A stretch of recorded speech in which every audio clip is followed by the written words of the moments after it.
Satellite images appearing to show a large training facility in Ethiopia reportedly used by Sudan's paramilitary rapid support forces. The images released by the Reuters news agency show a camp roughly 30 kilometers from the Sudanese border. ሳተላይቱ ያወጣው ጉድ ቤንሻንጉል ላይ የተገነባው አደገኛ የጦር ሰፈር በሱዳን ምድር የሚነደው እሳት የሁለቱ ጀነራሎች ፍክክር ብቻ ሳይሆን ኢትዮጵያን በጥላትነት የፈረጁ ኃይሎች የሚረባረቡበት አደገኛ የጂኦፖለቲካ ወጥመድ ነው ማለት ይቻላል። ዓለም አቀፍ መገናኛ ብዙሃን በኢትዮጵያ ላይ የከፈቱት ውንጀላ እውነታው ምንድነው? ከሱዳን ጦርነት በስተጀርባስ የተደቀነብን የብሔራዊ ደህንነት ስጋትና ስውር ሴራዎች ምንድናቸው? አብራችሁን ቆዩ። በተደጋጋሚ ገንብቶ በማስረከብ በደንበኞቹ የተመሰከረለት ዳኮርድ ሪል ስቴት አሁን ደግሞ በመሃል አዲስ አበባ ጀሞ አንድ የሚገኘው ሳይት ላይ ግንባታ ሂደታቸው 40% የደረሱ በአንድ ዓመት ብቻ የሚረከቧቸውን አፓርትመንቶች ከ70/30 የባንክ ብድር ጋር አቀረበላችሁ። ባለ 1 መኝታ 80 ካሬ፣ ባለ 2 መኝታ 110 እና 118 ካሬ ከ623200 ብር ቅድመ ክፍያ ጀምሮ እስከ 1 ሚሊዮን ብር ከሚደርስ ልዩ ቅናሽ ጋር ይዞላችሁ ቀርቧል። ለበለጠ መረጃ 0911057674 ወይም 0926930578 ይደውሉ። ዳኮርድ በልዩነት የተገነባ የኢትዮጵያ መንግስት ለሱዳኑ ፈጥኖ ደራሽ ኃይል ወይም አርኤስኤፍ በቤንሻንጉል ጉሙዝ ክልል መንጌ ወረዳ ውስጥ ሚስጥራዊ የጦር ስልጠና ካምፕ እንዲገነባ ፈቅዷል።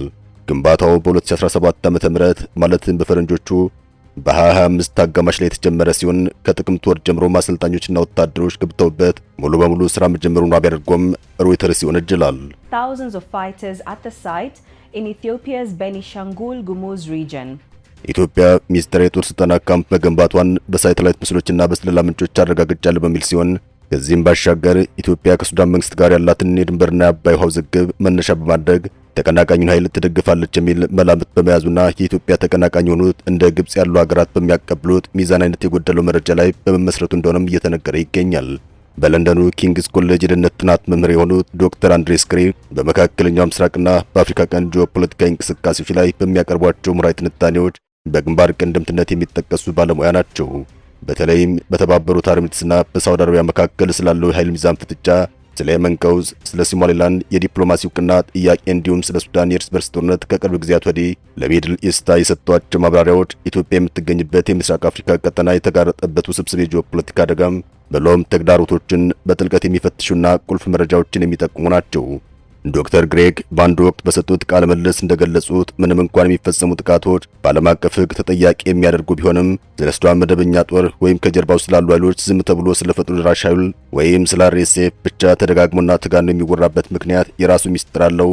ይኸውም ሳውዲ አረቢያ የፈጥኖ ደራሽ ኃይሉ ዋነኛ ደጋፊ ናት ብላ በምትጠረጥራት በተባበሩት አረብ ኤሚሬትስ ላይ የከፈተችው መጠነ ሰፊ የፕሮፓጋንዳ ዘመቻ ውጤት መሆኑን ምሁሩ ያስረዳሉ። ወደ 3ኛ ዓመቱ የተቃረበው የሱዳን እርስ በርስ ጦርነት እጅግ ዘግናኝ ሰብአዊ ቀውሶችን በማስከተል በአሁኑ ወቅት የዓለም አቀፉ ማህበረሰብ ዋነኛ ስጋት ሆኗል። ቀደም ሲል ጊዜያዊ መቀመጫውን በፖርት ሱዳን አድርጎ የቆየው የሱዳን መንግስት መደበኛ ጦር ከሰሞኑ ወደ መዲናዋ ካርቱም መመለሱ እየተነገረ ይገኛል። ጦሩ በበርካታ ግንባሮች ድል እያስመዘገበ ወደ ደቡባዊ የሀገሪቱ ክፍሎች እየገሰገሰ መሆኑ ቢገለጽም የሱዳኑ ፈጥኖ ደራሽ ኃይል አሁንም ድረስ ስትራቴጂካዊ ከተማዎችን እንደተቆጣጠረ ይገኛል። ብለውም በተለያዩ አካባቢዎች ጠንካራ ውጊያዎችን እያደረገ እንደሆነ ይታወቃል። በቅርብ ቀናት ደግሞ በሁለቱ ኮርዶፋ ግዛቶችና ከኢትዮጵያ ድንበር በሚያዋስነው የብሉ ናይል ክልል ውስጥ ውጊያው ተባብሶ ቀጥሏል። ከዚህ ቀደም በካርቱም፣ በስናር፣ በአልጀዚራ፣ በገዳሪፍና በዳርፉር ሲካሄድ የነበረው ጦርነት በአሁኑ ወቅት መልክዓ ምድራዊ አቅጣጫውን ይበልጥ ወደ ደቡባዊ ሱዳን ክፍሎች ማዞሩ ይታወቃል።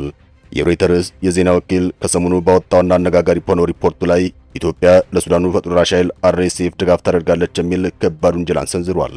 በዚሁ ዘገባው ላይ ኢትዮጵያ በቤንሻንጉል ጉሙዝ ክልል የጦር ካምፕ በመክፈት ለፈጥኖ ደራሽ ኃይሉ ተዋጊዎች ስልጠና እንደምትሰጥ የጠቀሰ ሲሆን ከዚሁ ድርጊት በስተጀርባም የተባበሩት አረብ ኤሚሬትስ እጅ እንዳለበት አመላክቷል።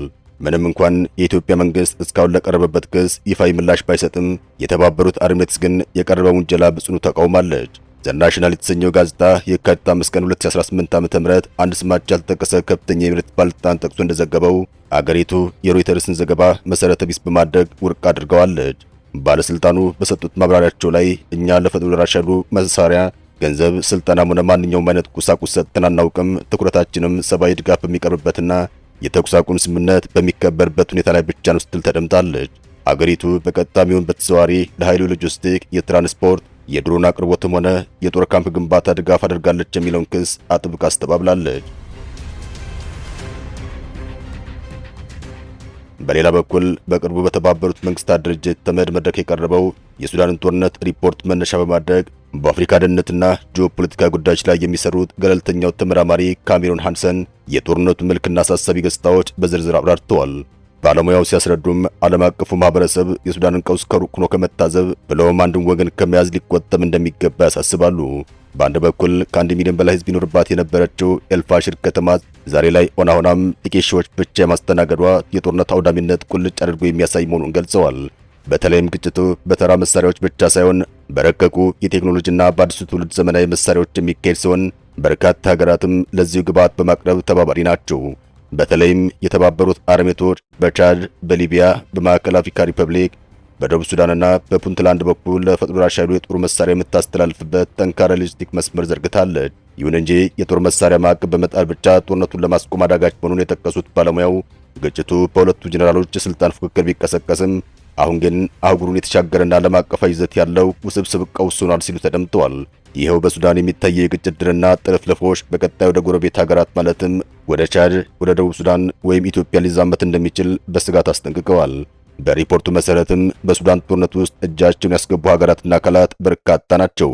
ባለሙያው ሲከራከሩም ጦርነቱ እንዲባባስና መፍትሄ እንዳይገኝ ያደረገው የኤሚሬትስ ጣልቃ ገብነት ብቻ ሳይሆን ሌሎች በርካታ ሀገራት በተቃራኒ ጎራ ተሰልፈው የሚያደርጉት ድጋፍ ጭምር እንደሆነ ካልታመነበት ግጭቱን ለማስቆም የሚደረገው ዲፕሎማሲያዊ ጥረት ውጤታማ አይሆንም ሲሉ ተደምጠዋል።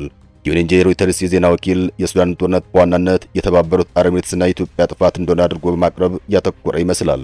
የዜና ምንጭ የዲፕሎማሲና የደህንነት ባለስልጣንን ምንጭ በማድረግ ብለውም የሳተላይት ምስሎችን ዋቢ በማድረግ ኤሚሬትስ የምትደግፈው የጦር ካምፕ በኢትዮጵያ ቤኒሻንጉል ጉሙዝ ክልል ውስጥ የተገነባ መሆኑን ይወነጅላል።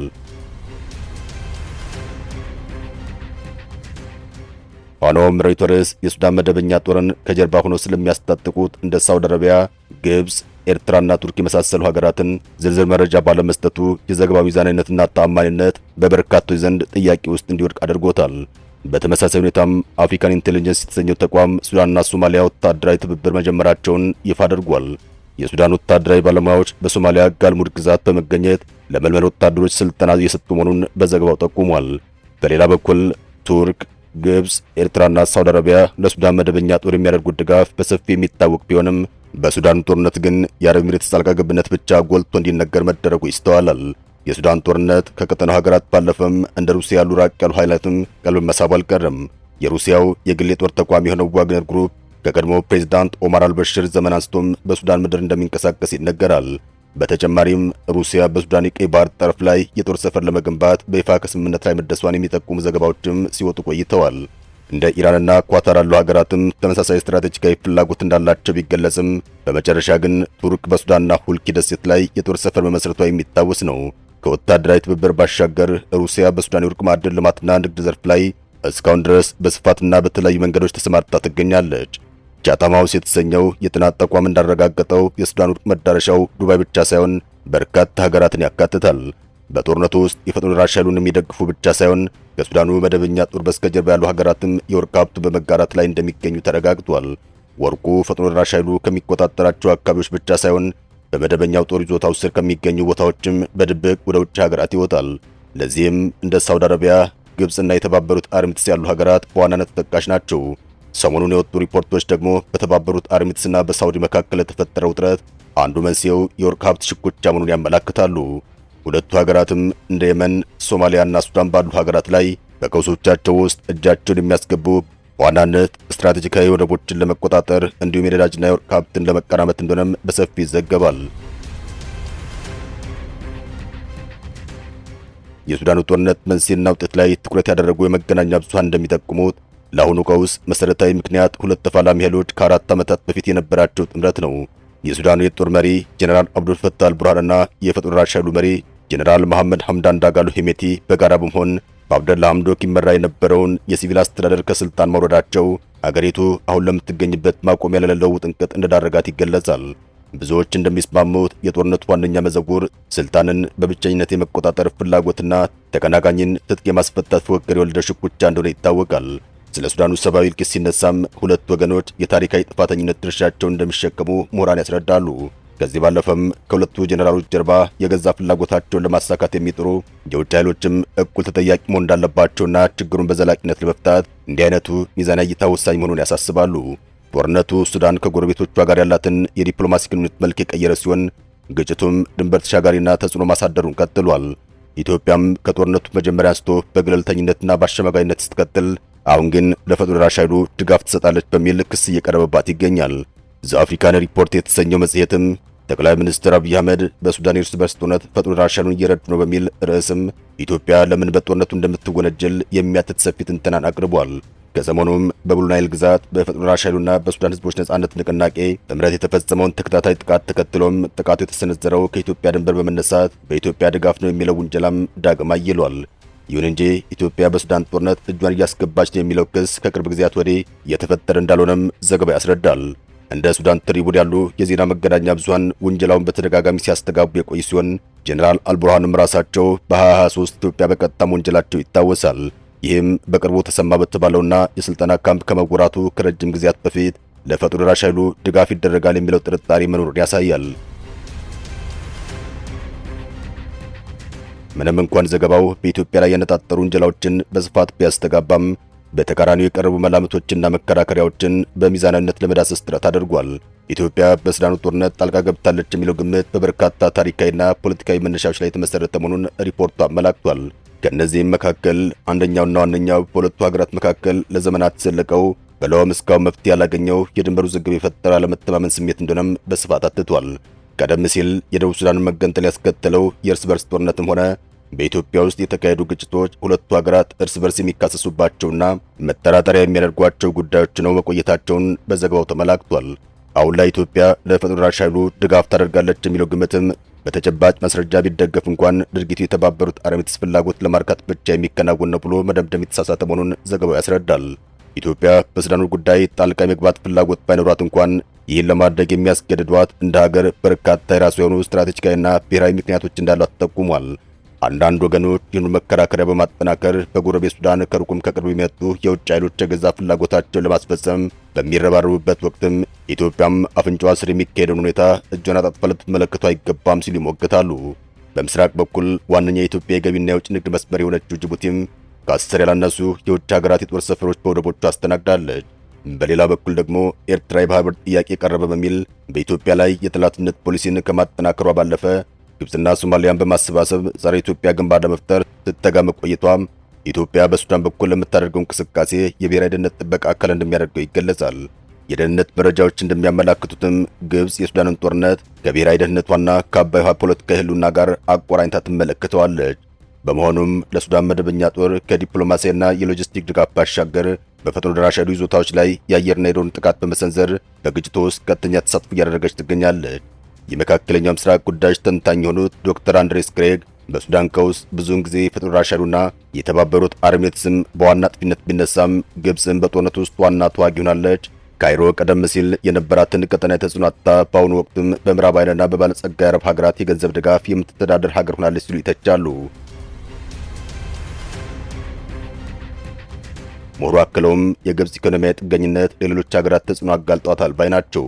ቀደም ሲል የአሁኑን አስተዳደር ወደ ስልጣን ለማምጣት የተባበሩት አረብ ኤሚሬትስ የገንዘብ ድጋፍ እንዳደረገች ሁሉም አሁን ደግሞ ካይሮ የሳውዲ አረቢያን ጂኦፖለቲካዊ ፍላጎት ለማስፈጸም የምትገደድበት ሁኔታ ተፈጥሯል። ምሁሩ በጦርነቱ ያለውን ኃይል አስተላለፍ ሲያብራሩም ኤሚሬትስ በደቡብ ሊቢያና በቻድ በኩል ለፈጥኖ ደራሽ ኃይሉ የጦር መሳሪያ ስታቀርብ፣ ግብጽ በበኩሏ ለሱዳን መደበኛ ጦር የአየር ሽፋን ትሰጣለች። በዚህም ሳውዲና ግብጽ በጋራ የሱዳንን ጦርነት በመደገፍ ረገድ ከፍተኛና ቀጥተኛ ተሳትፎ አላቸው። በሌላ በኩል ከግብጽ በተጨማሪ የኢትዮጵያ ስጋት የሆነችው ኤርትራም አርሚ 7 የተሰኘውን የህወሓት ክንፍ ከሱዳን መደበኛ ጦር ጎን ተሰልፎ እየተዋጋ መሆኑን በሰፊ ይነገራል። እንዲህ አይነቱ ጸረ ኢትዮጵያ ጥምረት በተፈጠረበት ሁኔታም ኢትዮጵያ እጇን አጣጥፋ ከመቀመጥ ይልቅ ብሔራዊ ጥቅሟንና ደህንነቷን የሚያስከብርላት ኃይል ብትደግፍ ሊፈረድባት አይገባም የሚሉ ወገኖች አሉ። የሱዳን ጦርነት ከጀኔራሎቹ የስልጣን ፍልሚያ አልፎም የሀያላን ሀገራት የጥቅም መራኮቻ ወደ መሆን ተሸጋግሯል። ግብጽና ኤርትራን የመሳሰሉ ሀገራት ከሱዳን ጦርነት ጀርባ መሰለፋቸውና ጸረ ኢትዮጵያ ግንባር የመፍጠር አዝማሚያ ማሳየታቸው ለኢትዮጵያ ጉዳዩን ቀጥተኛ የደህንነት ስጋት ያደርገዋል።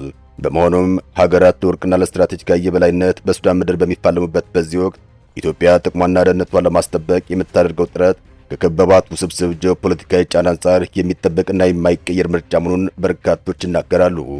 አበቃን። ሰናይ ጊዜን ተመኘን።